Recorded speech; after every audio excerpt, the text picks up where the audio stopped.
Hello and welcome to Creative Solutions for a New World Climate and Artists series. I'm Frances Littman, the founder of the Creatively United for the Planet nonprofit society and the coordinator and host of this series to be held each Wednesday from 11 a.m. to noon. I'd like to acknowledge we are hosting this webinar on the traditional territories of the Coast Salish people here on beautiful Vancouver Island, for whom we give thanks for this privilege and their stewardship from time eternal. We have much to learn. The Climate and Artists Weekly webinar series is presented by the Creatively United for the Planet nonprofit society in partnership with John O'Riordan of the Gail O'Riordan Climate and the Arts Legacy Series and the Ecoforestry Institute Society.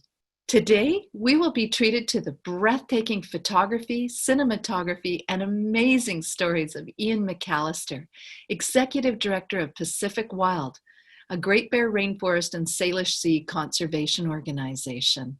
Ian McAllister is the author of numerous books, has been honored by the Globe and Mail as one of 133 highly accomplished Canadians, and he and his wife Karen McAllister were named by Time as leaders of the 21st century for their efforts to protect British Columbia's endangered rainforest. A member of the International League of Conservation Photographers, Ian has won the North American Nature Photography Association's Vision Award and the Rainforest Action Network's Rainforest Hero Award. He lives with his family on Denny Island in the heart of the Great Bear Rainforest. Last year, Ian released his first giant screen IMAX film on the Great Bear Rainforest, which we have a short clip to show you now.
Welcome, Ian, and congratulations on your beautiful film. Thank you for your decades of conservation work, your beautiful film, and your many books.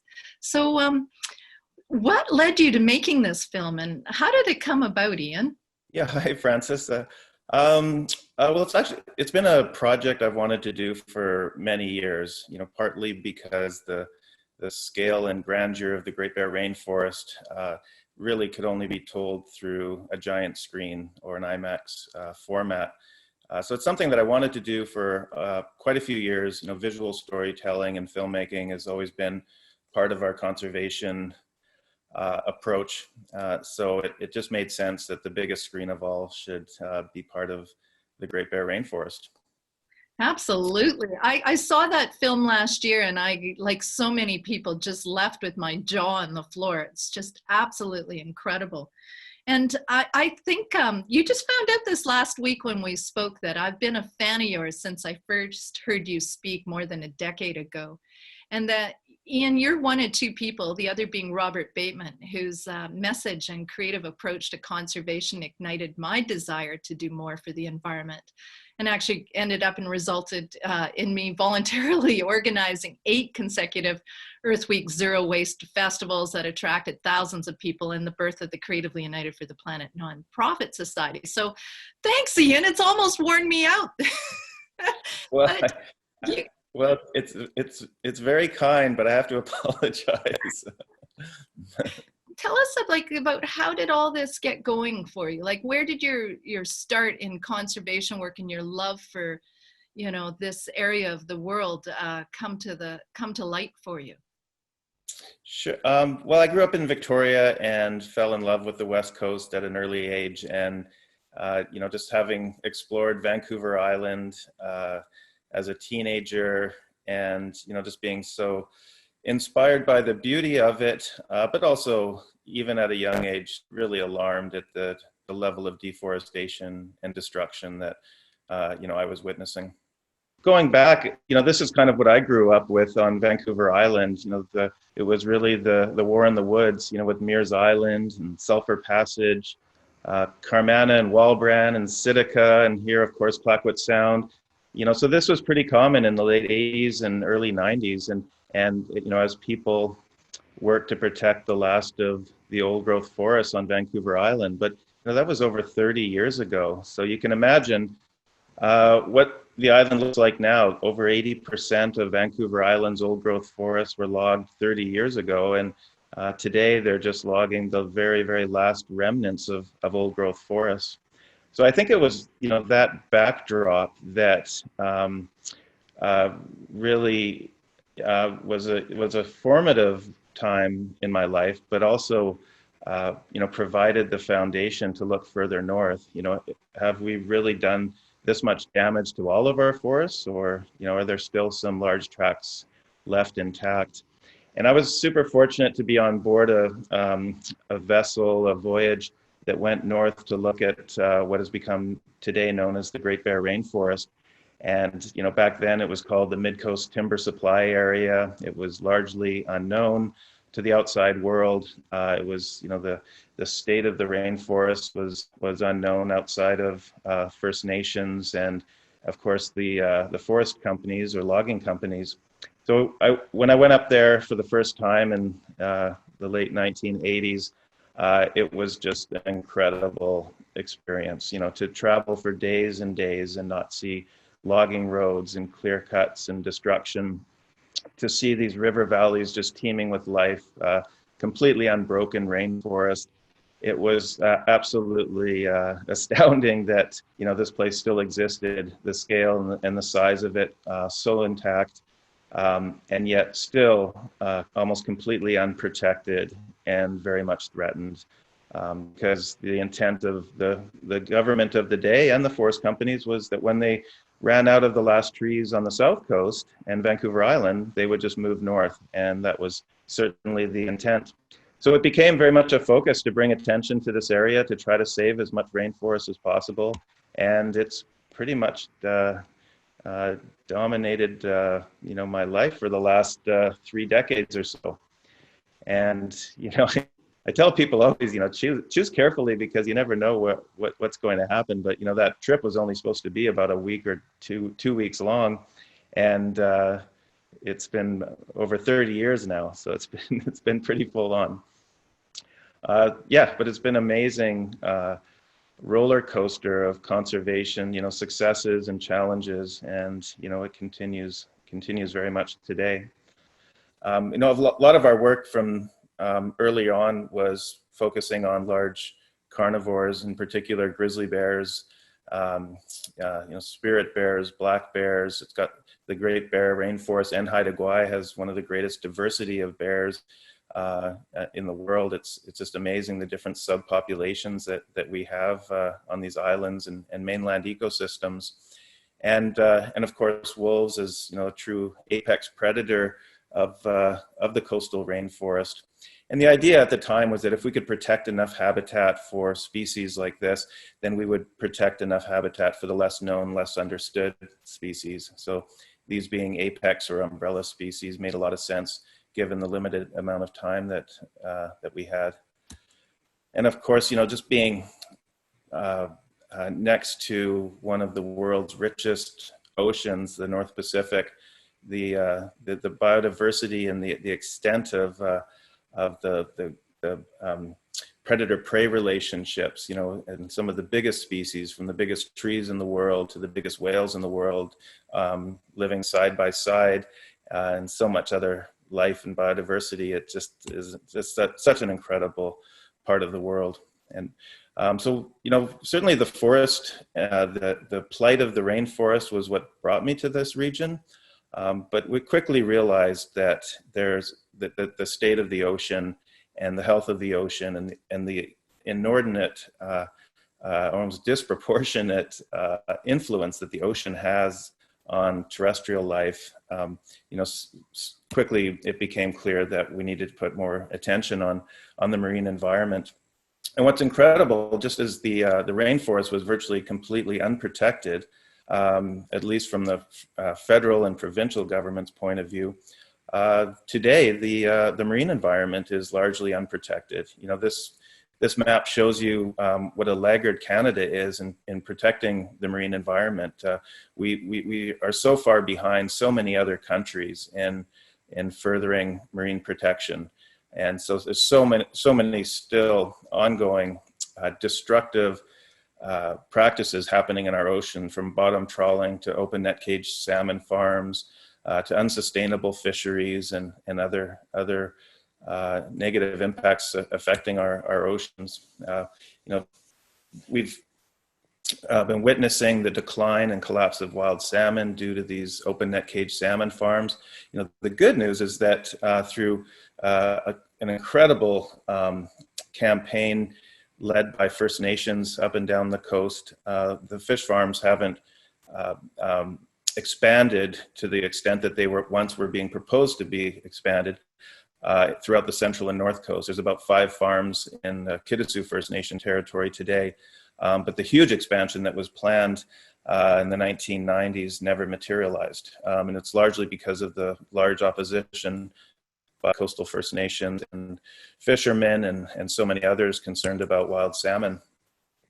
So many things that happened since we first started working on conservation issues in the Great Bear Rainforest area. We never could have imagined. In 2012, I believe, Enbridge, massive oil pipeline company, formally proposed to build Northern Gateway to bring tar sands or oil bitumen to Kitimat, and this became a huge focus for everyone up and down the coast. And it's something that was an incredible campaign to be part of, to see the amount of collaboration and shared concern for this coast at all coastal communities. And I think British Columbians and Canadians, people around the world, shared, and it eventually resulted in an oil tanker moratorium on the BC North Coast. And it was a huge campaign, again, led by coastal First Nations who are so concerned about their traditional territories and their ability to survive on this coast. It's an incredible story too, because it's such a David and Goliath story when you consider communities like Hartley Bay here, the Gitgat First Nation. There might be 140 people in the village, and yet they were responsible for spearheading the opposition against every major oil company in the world with the support of provincial and federal governments. And they came out victorious and have achieved an oil tanker moratorium for the North Coast. So it's an incredible story happening on our coast. Unfortunately, while so many people were focused on the oil tankers and the oil pipelines, suddenly we were faced with a tremendous amount of liquid natural gas, LNG proposals. And as we know, the LNG pipeline is currently attempting to be built from the interior, from the fracking grounds of the interior to the coast of BC, Kitimat, which would introduce all of these LNG super tankers. And the problem is, and the reason we're opposed to this is because If you're a whale and you get hit by a LNG tanker, there's no difference than being hit by an oil tanker.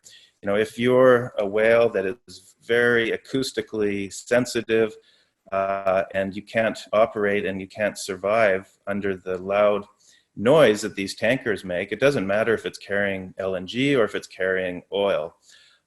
So there's a lot of the same impacts that the environment, in particular the marine environment, faced with oil tankers is the same with LNG tankers. So there's a lot of work still to be done to truly understand the impact that this proposal will have, but it's just happened so quickly, and it happened when people were so tired of fighting Enbridge and fighting the oil tankers that we're now dealing with this whole new suite of threats.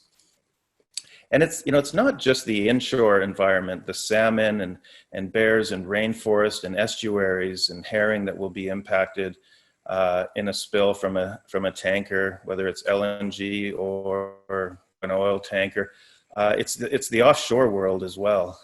It's, you know, we were really fortunate last summer to have a break in the weather, and we went from where we live in Heltsik territory near Bella Bella. We set sail for Skungkinglas or Bowie Seamount, which is in the Haida Nation's foreshore. And this is an incredible seamount. It was a submerged volcano that went underwater about 20,000 years ago. It's in 10,000 feet off the continental shelf, and it's about 180 kilometers off the coast of Haida Gwaii. And we sailed out there in absolutely calm, perfect weather. But what's incredible is that this volcano rises from 10,000 feet below the ocean to about 100 feet. And so we were actually able to sail out there and do some diving. And of course, when you get out here, you're in crystal clear water. You're in the blue pelagic zone, and a lot of species that you don't see inshore. There's mola and dolphins that you don't see normally, and of course a lot of sharks. So the first time we jumped in the water, it was really amazing because we were quickly surrounded by hundreds of blue sharks and salmon sharks. And you know, it's not something that you get to experience on the BC coast very often because, for one, the water is not usually that clear, and two, you're not usually that far offshore in the much warmer water. But it really was amazing. There was one point where we were in the water and we counted over 300 blue sharks and salmon sharks within sight. This is our Pacific Wild colleague, Deirdre Leonata, freediving with the blue sharks. And she had asked me, she hadn't dove with blue sharks before, and she asked me if they bite, and I said, no, they don't bite. They're just curious. You know, they're really gentle, and so just as I was finishing filming that shot, one of them came up and bit me right in the behind. So don't listen to me when it comes to sharks. But we also managed to do quite a few dives during the week out there, and you know, you drop down to the bottom, and it's such an incredible experience to be, you know, in 100 feet of water, 180 kilometers from the nearest landmass, with 10,000 feet of water just dropping off to the edge of you, surrounded. You actually, the light is blocked out because there are so many fish. And so it really feels like going back in time to be surrounded by sharks, to just countless species of mature, abundant rockfish. This is, you know, we have such a treasure trove of marine life on our coast, and these offshore seamounts are no exception and should be protected at all costs. But again, you know, just one of the incredible features that we have on the BC coast that potentially would be threatened in the event of a spill, tanker spill. Going back inshore, you know, another huge focus for us in Pacific Wild has been you know, the protection and conservation of Pacific herring. This is a forage fish. You know, they're just small little little fish that travel in these massive schools measured in thousands of tons. And every springtime they come inshore and spawn just over, a 2 or 3 week period. And it's truly one of the most incredible natural history life cycles on planet Earth. To see the water turn from dark, dark blue after a cold, long winter, and then suddenly it turns bright white almost from the milt of males and all of the eggs from the females, who are quickly depositing millions upon billions of eggs throughout the foreshore. And this, of course, triggers a whole new season in the Heiltsuk First Nations history. They consider the herring spawn to mark the beginning of their new year. It's that important to coastal First Nations that it actually marks their calendar. But it also brings a huge amount of life, from dolphins to sea lions and whales, and brings all the bears and wolves out of the forest. It brings countless birds from down south. It's an absolutely extraordinary natural history event. But historically, it also has brought the industrial fishing fleets into these remote territories. And it's been hugely controversial because, every year I'd go out and I'd watch the Heiltsuk and the Kitasoo nations, protesting against the large seine fleet and the gillnet fleet, because these fleets actually kill the herring and extract the herring eggs for the sushi markets in Japan. And herring are able to spawn multiple life cycles, over 9 or 10 times within their lifetime, if they're allowed to live. So by killing the fish when they've maybe only have spawned once or twice in their life is extremely wasteful. And so the decline of herring has been an ongoing issue throughout the coast of British Columbia. So much so that every single commercial fishery has now been shut down on the BC coast, from the west coast of Vancouver Island to Haida Gwaii, to the north coast to now the central coast. And the reason that it's been shut down on the central coast is because of the leadership, again, of local communities and First Nations. This is Heiltsuk fisher Jordan Wilson. And one of the really compelling reasons why the Heiltsuk wanted the industrial herring fishery shut down is because they have a sustainable alternative. They practice spawn on kelp fishing, or here what you see is Jordan placing hemlock boughs, branches in the water, and then the herring spawn on the branches, and then the eggs are attached to the branches, and then they're harvested that way and consumed for food. So this is actually a sustainable way of getting herring eggs, because you're not having to kill the herring itself. So people were so upset after fighting this in the courts since the 1980s, protesting, writing letters, doing everything possible to convince DFO to stop the herring fishery, to save these stocks that were so threatened, that they eventually went across to the DFO office and occupied the federal office, and they wouldn't leave until they got an answer from DFO about what they were going to do about herring. And thankfully, because of this incredible action that was taken, DFO agreed to shut the fishery down, finally listened to the local science and the independent research and the traditional knowledge, and shut the fishery down, and hasn't opened since. So it's been a huge success for the opportunity for herring to recover and restore and rebuild themselves. Today, the last major industrial herring fishery is happening in the Salish Sea around Denman and Hornby Islands. Here you see the fleet stretching for almost as far as the eye can see. So the entire seine and gillnet fleet is now focused on this one last herring population. And it's highly controversial, and it's showing all the same signs of overkill, of overharvesting. The fish are smaller, they're less predictable, they're younger in age. And so the only answer is to put a moratorium on this fishery until these stocks can truly recover. So that's another significant campaign for Pacific Wild. As a photographer and filmmaker, I love trying to capture the terrestrial world and the marine world in one environment. And so I'm always in the water trying to capture these two things. And I always thought it would be great to get wolves eating herring eggs.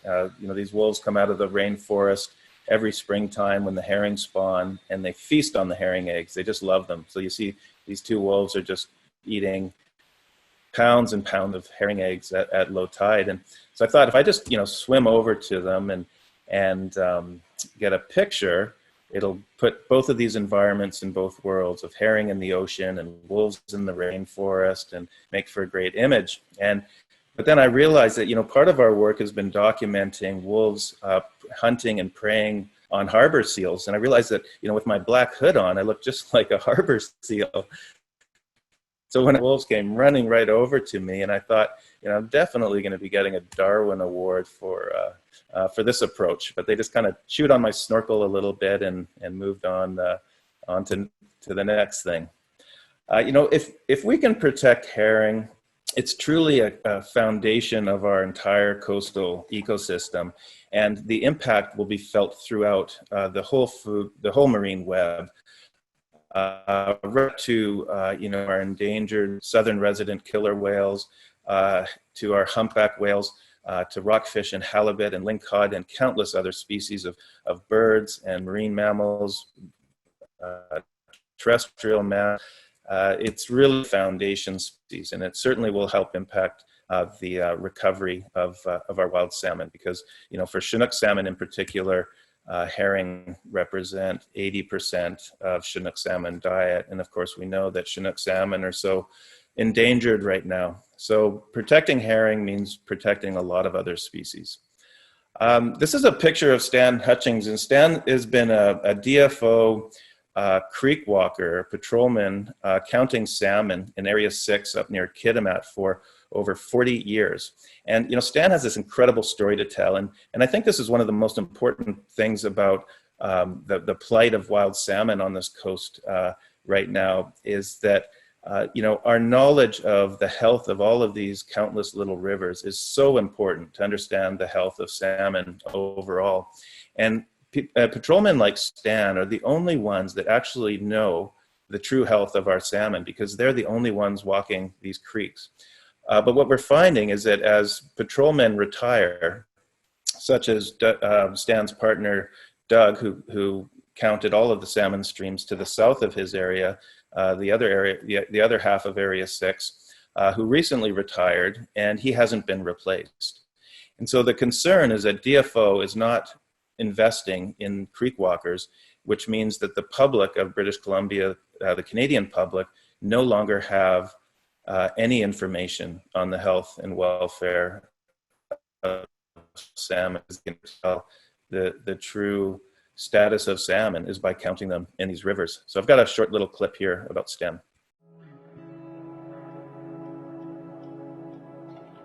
Okay, my name is Stan Hutchings. I presently am a charter patrolman in Area 6.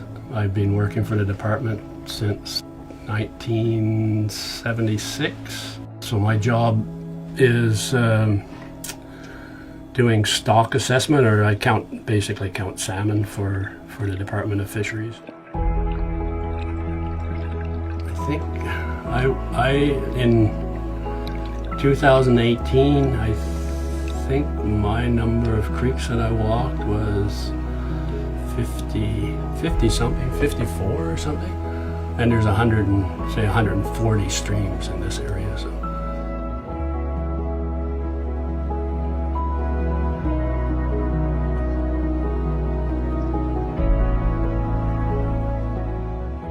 We definitely need more scans, because we're in real trouble here on the BC coast when it comes to wild salmon. We're witnessing record collapses, unprecedented collapses of wild salmon. And it's a combination of issues, for sure. We've got, climate change and warming oceans. We've got more droughts than we've ever seen before. We have less snowpack, which impacts spawning. We've got the diseases and the viruses being spread by these open net cage salmon farms. We've got habitat destruction. there's overflow stocks, there's a whole host of issues facing wild salmon. But the most important thing in order to bring back wild salmon, to restore them, to recover them, is for us to understand what their populations are, what their status is. So, we feel very strongly at Pacific Wild that DFO needs to recommit and restore funding to the creek walkers so that we can maintain information of salmon up and down the coast. In the absence of people like Stan, it almost gives DFO power, because if there's no information on the health of salmon, then they don't have to do anything. Another big campaign for us has been wolves, and I've been super fortunate to spend a lot of time with quite a few different packs of wolves up and down the BC coast over the years, and it's been really one of the great parts of wildlife conservation, certainly in my life. It's just to see these incredibly highly social, highly evolved, incredibly intelligent animals making their living largely from the ocean environment on the coast. And so, when you hear that this picture actually goes back to 2015, when the BC government, the BC Liberal Party, announced a wolf cull for the interior, ostensibly to save endangered caribou. The big issue with caribou, of course, is that their habitat is completely destroyed and continues to be destroyed because of LNG pipelines and clear-cut logging and seismic testing and fracking, etc. So instead of protecting habitat, the government's using wolves as a scapegoat. And they did spend $3 million. They've now committed millions more. 5 years later, they've killed probably over 1,000 wolves using taxpayer dollars. At the same time, they refuse to protect habitat. So it's really just an insidious extermination of one of our most iconic, beautiful species in North America that's occurring right here in British Columbia. And, just to show how sick this is, what they do is they tranquilize one river collar, a satellite collar around its, and then they wait till the deep snow, and they'll follow that wolf to the rest of its pack by helicopter. And then they'll kill all of the pack members of that radio-collared wolf, but they won't kill that one, and they'll allow it to start another pack. And then when it does, they'll kill all the other pack members again by helicopter. So it's an extremely cruel, unethical way of dealing with an issue that was primarily caused by humans.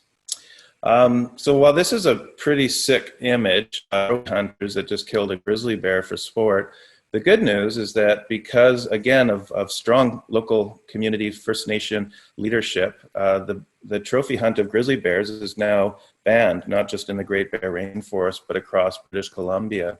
So I feel like this is one of the most important steps that we've taken in wildlife conservation in a long way to recognize that these animals shouldn't be killed for sport or gratuitous reasons, but should be protected and revered and respected, especially for the ecosystem role that they play in helping the function of forests and estuaries and so many other things.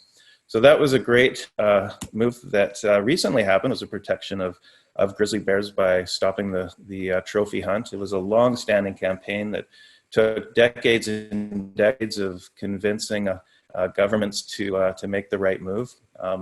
But as often the case, it's people and citizens and communities that lead the charge, and they drag the government in kicking and screaming down the road. We've seen a lot of great success stories too on the BC coast over the last number of decades. We've seen the return of sea otters like this one up and down our coast, and they're still expanding their range. They're bringing back kelp forests, which is bringing back rockfish fisheries.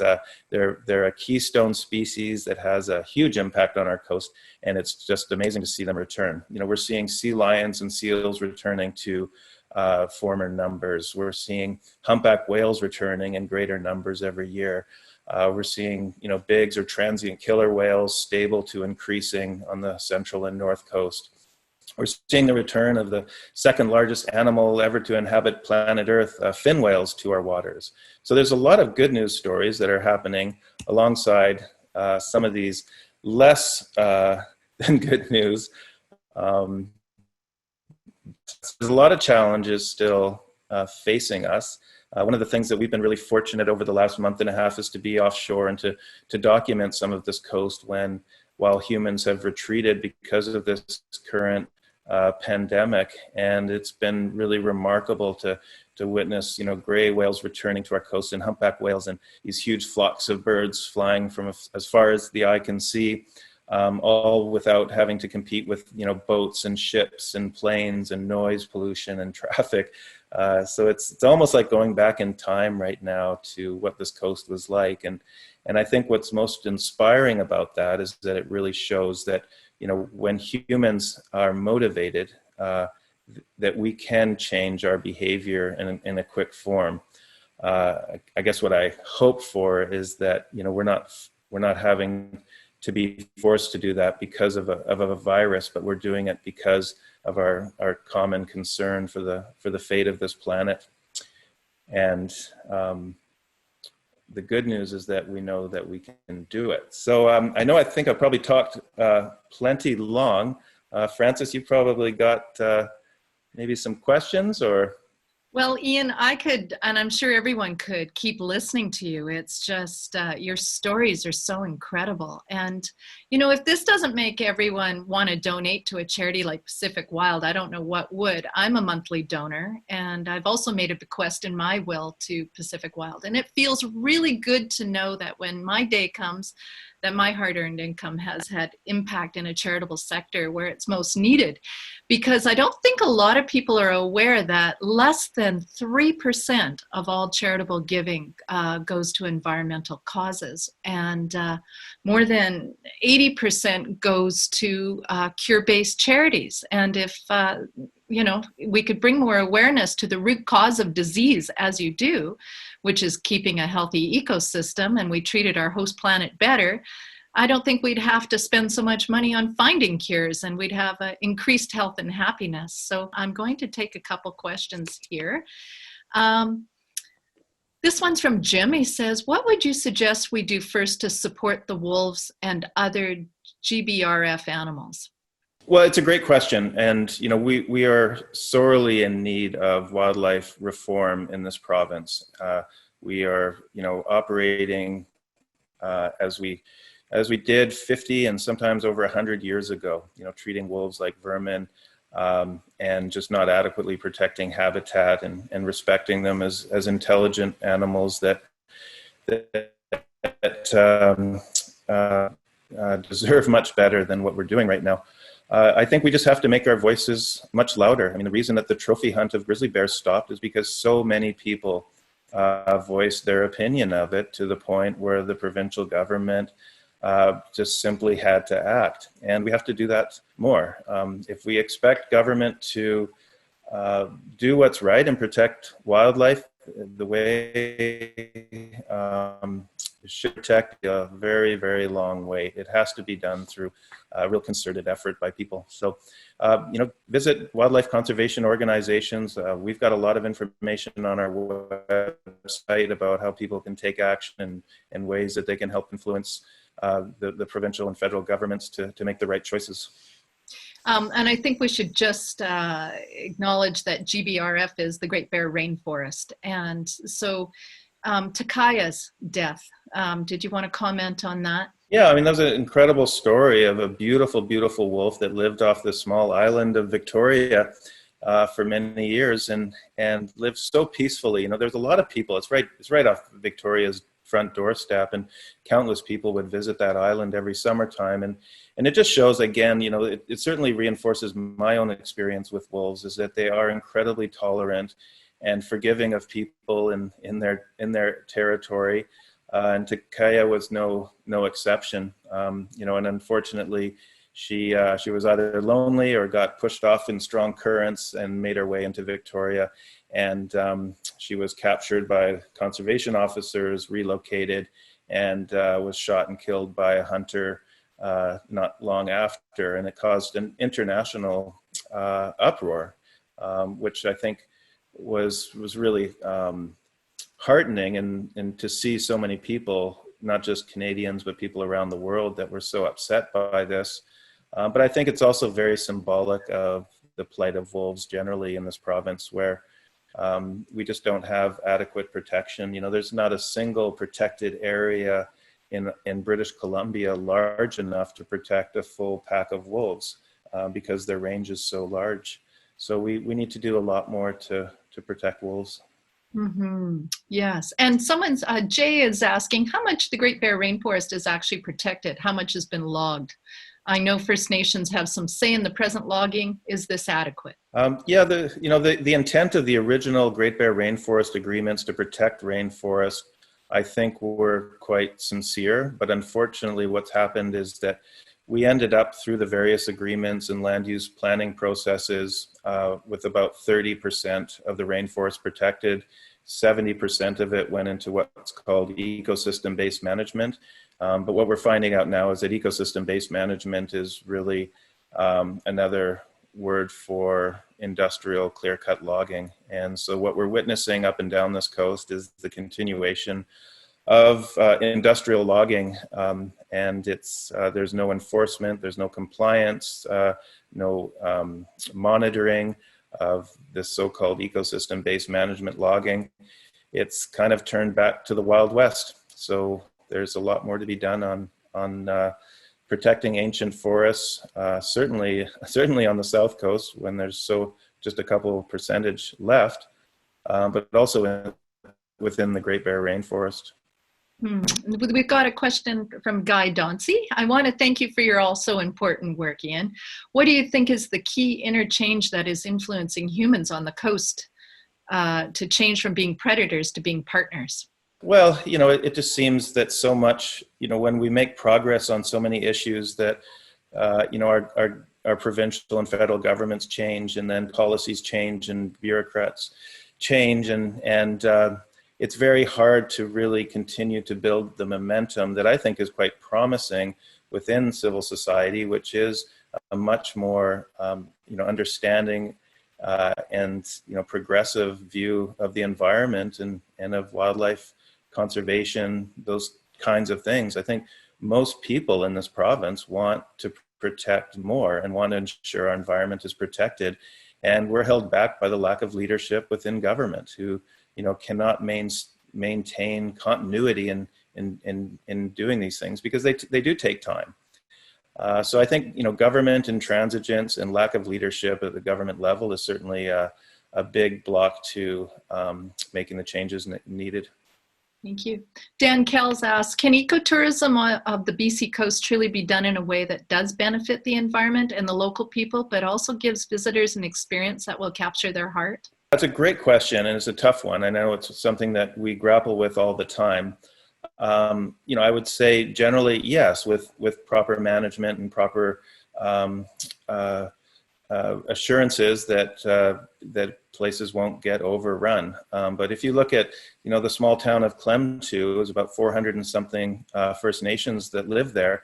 Their single largest employer now is wildlife-based tourism through the beautiful lodge that they operate out of the community.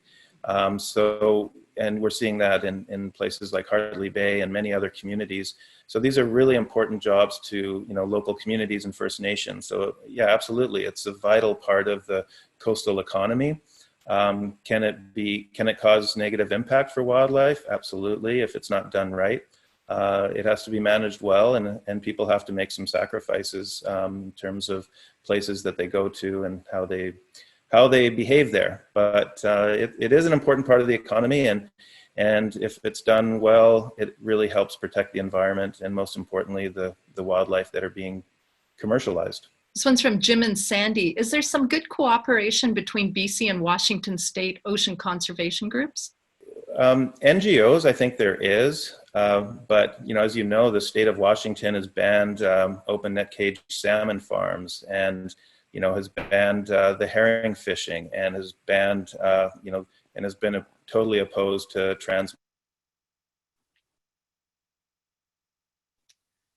yet the BC government and federal government in Canada, fully support the herring fishery that's happening right now, and supports the oil pipelines, and supports open net cage salmon farms. So, you've actually got much more progressive environmental policies south of our border than we do here in Canada. But I know that a lot of First Nations on both sides of the border are working together, and there's a lot of NGOs and environmental groups working together on issues. The big problem is, again, government on our side. Right. And Bruce Coates says, without getting into the funding proportions of Pacific Wild, for example, how would you describe the worldwide interest in the Great Bear Rainforest versus a Canadian interest?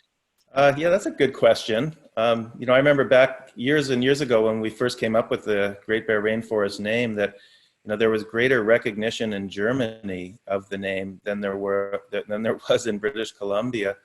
I think that a lot of other countries, a lot of people from around the world are living in very fractured, impoverished ecologically landscapes, and places like the Great Bear Rainforest have become globally exceptional because they are so rare. There's just, this is in one of the most ecologically, biologically, culturally rich parts of the planet. And sometimes I think we're a little apathetic because it's in our backyard. Right. And where can we see your film? That's what Lynn is asking. Yeah, so unfortunately, this is not a great time to be a filmmaker when you're trying to get people into theaters.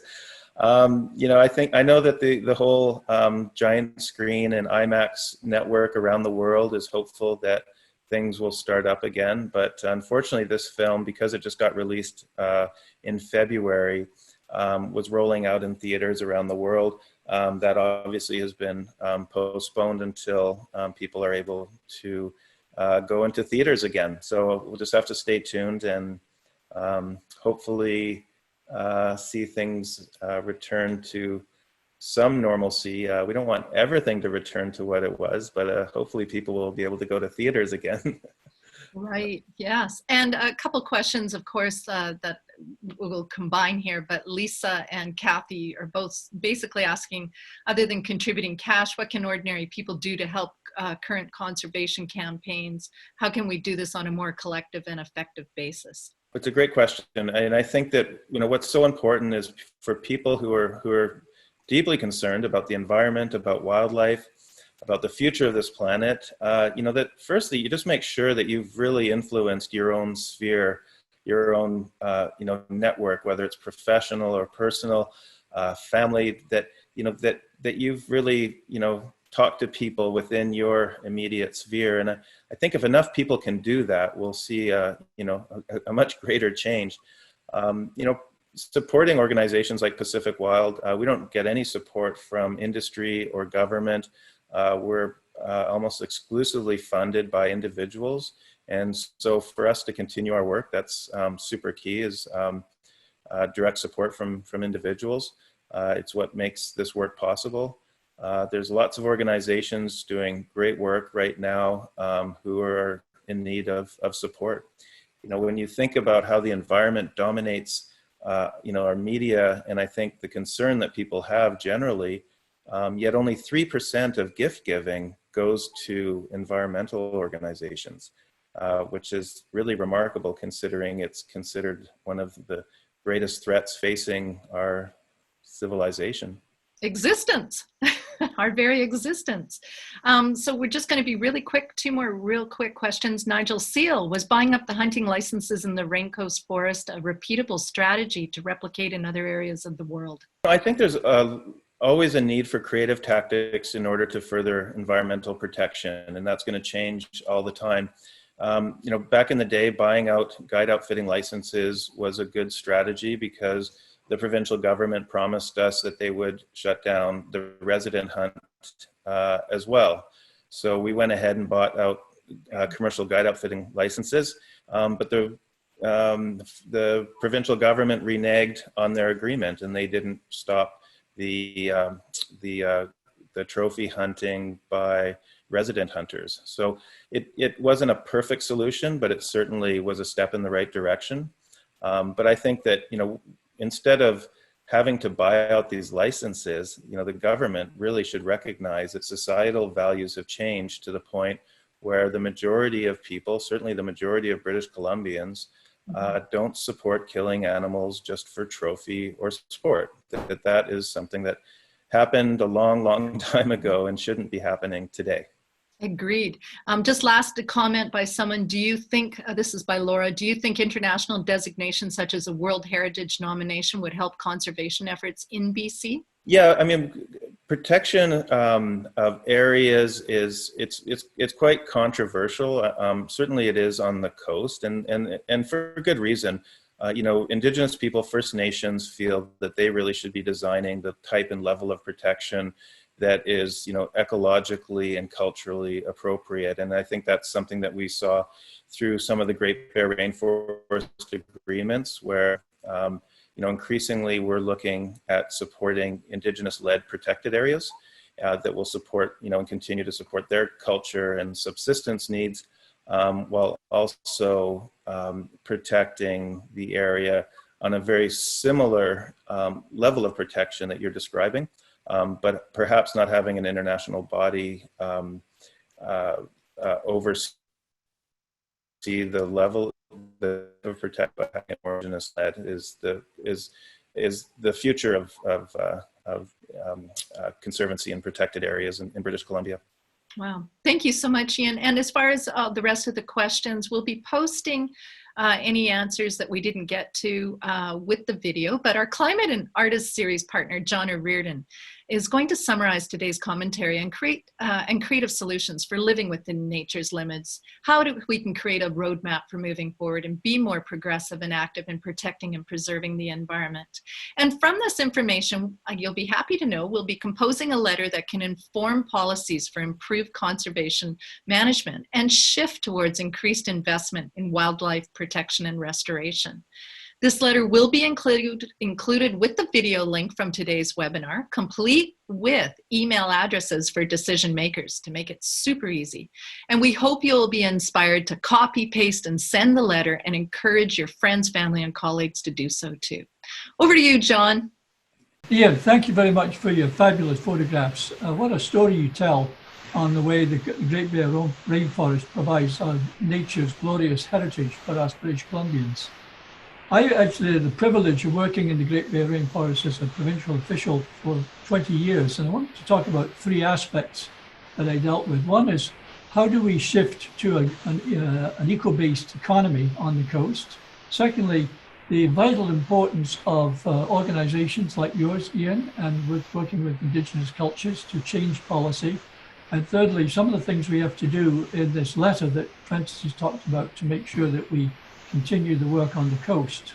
So on my area, I started working on the Central Coast back in the 90s. And that time, there was not a sustainable economy. There was logging creeping up from the south. There was fishing that was unsustainable.